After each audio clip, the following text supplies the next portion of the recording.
Ano nga ba ang babae? Inihahandog ng Garing Cinema ang isang kwento ng di tipikal na pamilya, asawa, ina at babae.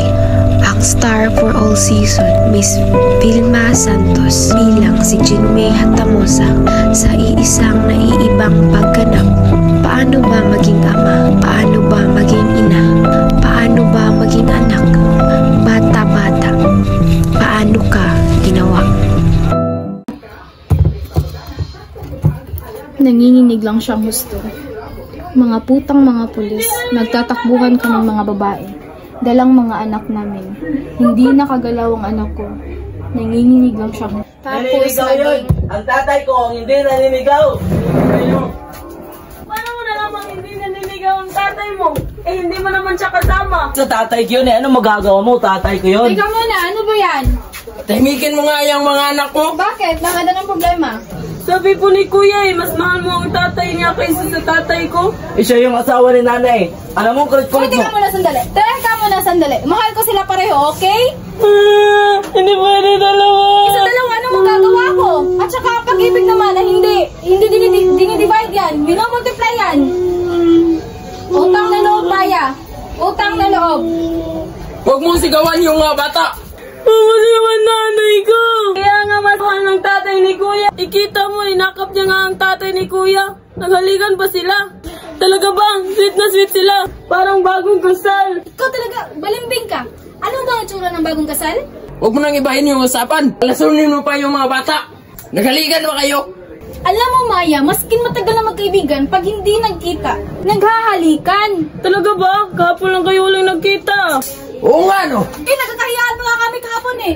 Ngayon na kami naglalabasan ng ano? Nang ano? Ang pag-ibig nyo? Pwede ba? Sa harap ng mga bata. Eh ano? Akala ko ba wala na Wala na tao! Wala na tao!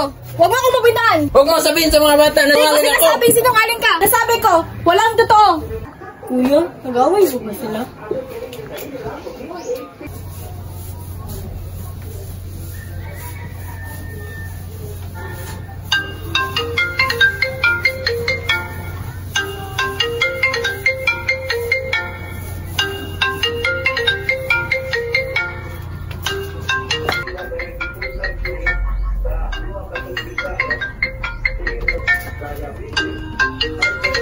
Hello? Oh! Hi, Joe. Bakit naman kayo kakabahan? Parang tatay lang ng kuya mo yun. Eh kasi po, sabi po ni Maya, baka nang sabihin ng tatay ko ba't siya sumasama. Nanay, alam niyo bang may anak ka sa iba? Oo naman. Inamin mo? Oo naman, no? Inamin naman pala eh. Salamat po. Bakit hindi mo sinama ang isa? Wag na, baka magpaiwan pa yun eh. Ang tagal ni John, sabi ko naman kasi ako na mag-grocery. Hayaan mo na yun. Sanay naman yan eh. Sabi niya sa akin, ngayon lang daw siya natututo. Ah, Hay nako, alam mo yang si Joe. Ang tagal-tagal ni Joe. Pero pagdating naman dito, puro dilata ang dala. nung araw kasi puro kami dilata. Wala naman akong hilig magluto eh. Ah, ganun ba? Hindi ba niya sinabi sa'yo? Ah, kasi hindi ka namin napag-usapan eh. Nay, sa labas naman po pala hintayin si tatay. O sige. Sige po.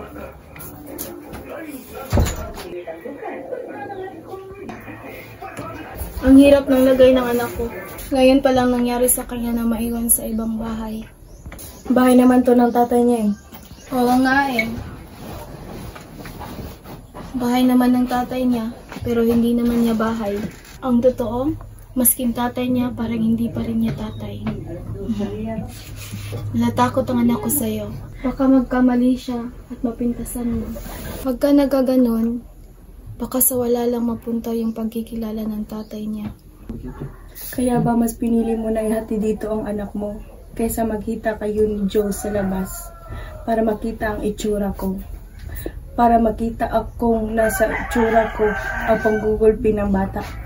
Nanay ako ng anak ko. Nay! Hi! Hi! Sorry, ang daming tao sa supermarket. Ito, ang dami kong nabili. Oh, si Maya. Sa tatay niya.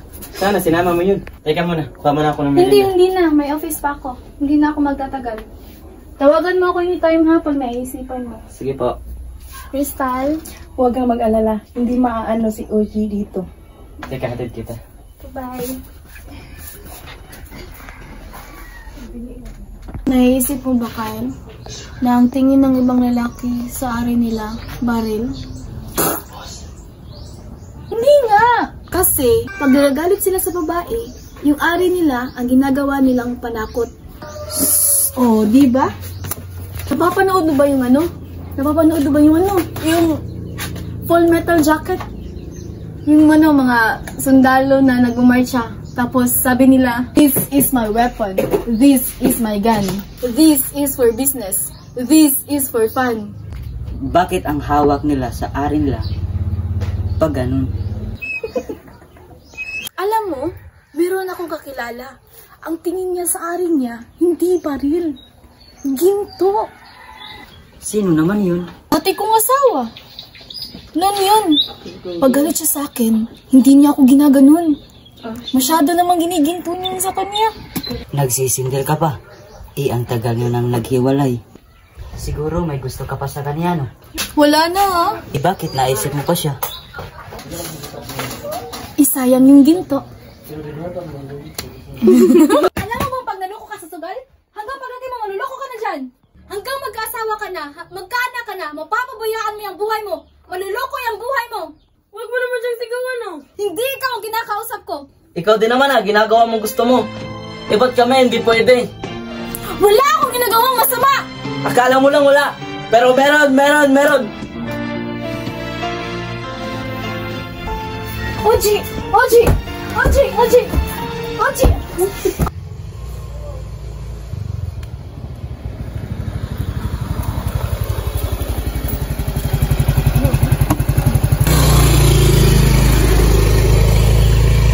Uy, Leia! Hi, sister. Anak ko. Si Maya, sinama ko. Ah, ito na ba si Maya? Ang laki na, no? How are you? I'm fine, sister. Aba, tignan mo, marunong na sumagot. Andiyan dyan yung babaeng tawag sa'yo, pero ayaw naman magsalita. Sus Maria Josep, asawa pala ni Sigmund Olivares yun. Nakwento ko na ba yung pangalan sa'yo? Sportsman? Correct. Sportsman, promoter, backer, and I don't know what else. Sus, kung makikita mo yung babae, madudurog ang puso mo. She's really battered and hysterical at all. All she wants is never to see the husband again. I don't wanna ever see your face again, understand? I'm leaving you for good, Sigmund. I'm here with the Women's Crisis Center now. What's the address of this center?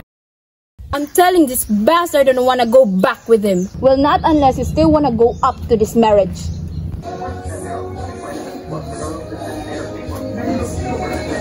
Wow! Thank you, Maya! Ang pogi na!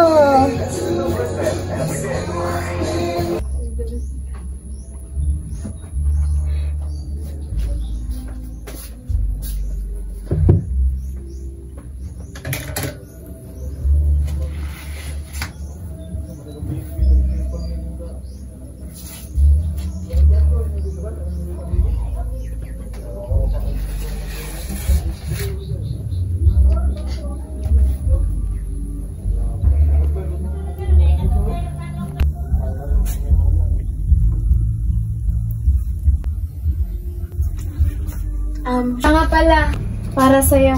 Galing sa amin ng mga bata. Ilagay mo lang dyan. Si Maya, Natulog na. Gusto mo gisingin ko? wag na. Hindi na ako magtatagal. Gusto ko lang kita makausap. Maupo tayo, pwede. Tagal ko na wala na. Bali, meron pa namang ibang Pasko. Gusto kong magpaliwanag. Ayoko ng away. Nasa sayo yan. Gusto ko ng katinuan sa ating buhay. Nating dalawa. Marami na nga akong New Year resolution eh. Tapos na tayong dalawa. May iba na ako. Noon pa, hindi ko lang masabi sa iyo. umabot na ron sa kailangan ko na siyang pakasalan. Kailan ang kasal ninyo? Tapos na. Nung Pasko pa.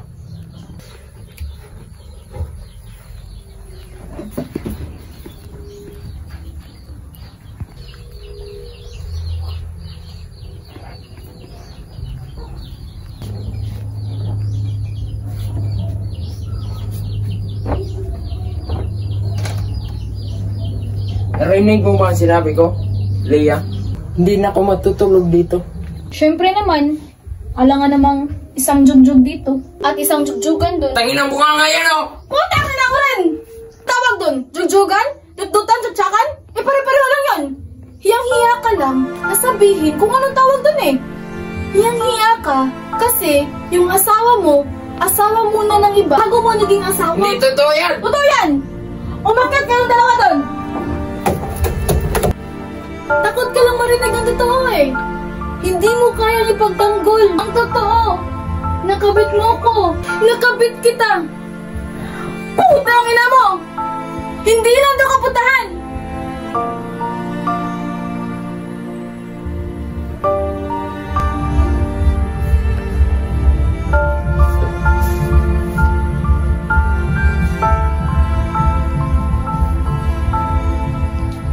Ikaw?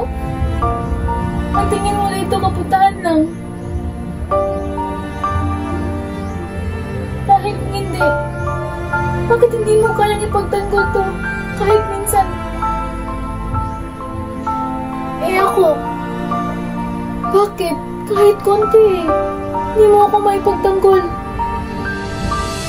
Sana naman binigyan mo ako kapirasong laban. Kahit kapirasong pagkakataon na may pagtanggol ko naman ang sarili ko.